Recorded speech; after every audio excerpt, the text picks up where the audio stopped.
You know, every now and then you might hear, if you come out here to Churchill Downs or if you see our day-long coverage at Kentucky Derby, you may hear us talk about the curse of Apollo. And I know you were wondering about that earlier. Right. What is this Apollo talk that they do out Right, here? Apollo. It's not anything to do with NASA. It is horse racing related. And of course, Alan Cutler has all the knowledge for us. He is hanging out over in the paddock where there's a lot of action off the track already this morning. Hey, Alan, what is this about Apollo?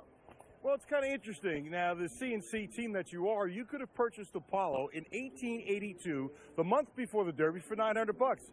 There were no takers. That Derby was the 8th Derby, 1882. Apollo is the only horse to win the Derby and never race at the age of 2. It is odd. It is a curse. And the question is, will the curse of Apollo end today? Magna Moon comes to the final 16, and he's going to be an undefeated Arkansas Derby winner. Get ready, Kentucky. There's a bad moon on the rise. Magna Moon is undefeated, 4 for 4. But Magna Moon didn't run at 2 because he had what's called baby issues, too immature. To some, that's a problem. Another exhilarating exhibition by the supremely gifted athlete. He's on the dizzying ascent to greatness.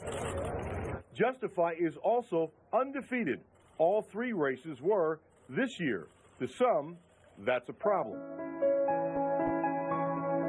Apollo is the only Derby champ who didn't race at 2.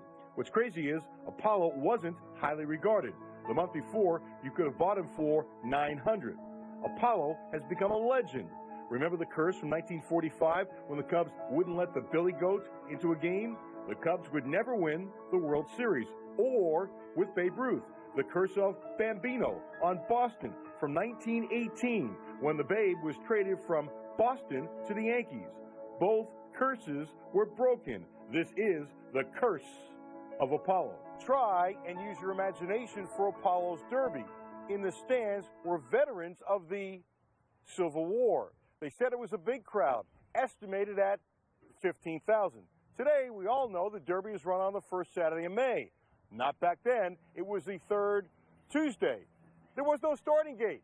They lined them up and boom, beat a drum. In an era where horses are a little more lightly raced coming in, that it's less significant, and I'm sure it's going to happen. It might not be this year, but I'm sure it will eventually. No, I don't think too much about that. It's going to be brought up a lot this year. It has been brought up a lot already, but I think he's a horse that has a lot of talent. He has always taken things in his stride, and, you know, he likes the action. Look, I think one day a horse will win the Kentucky Derby that hasn't raced at 2, so the curse of Apollo will be broken. But I very much believe in sports and statistics. And if that statistic is accurate, then I wouldn't like the chances of any horse that hasn't done it yet. You believe in the curse of Apollo? No.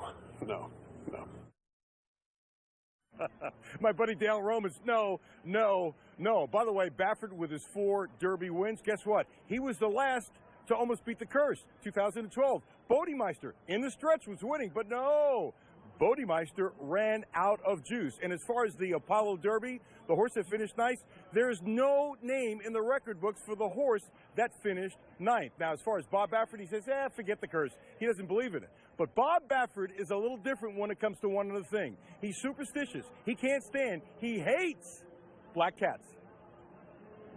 Oh, I mean, every time a black cat, I can just feel it too. When I see one, and like, oh.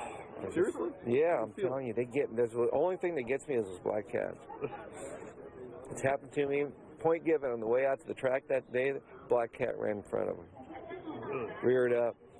Real quiet before the Triple Crown. I was driving in here, a black cat ran in front of me, and I saw the black cat, and I felt like stopping and going all the way around, and I didn't do it.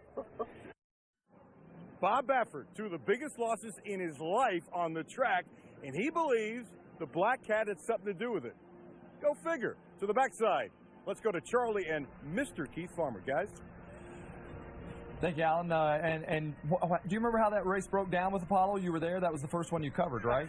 That was the 6th. The horse and pony to get me there, it went in the wrong direction. I missed the race. My first race was 1883. I'm sorry. We'll take it. All right. Appreciate all the help in the paddock.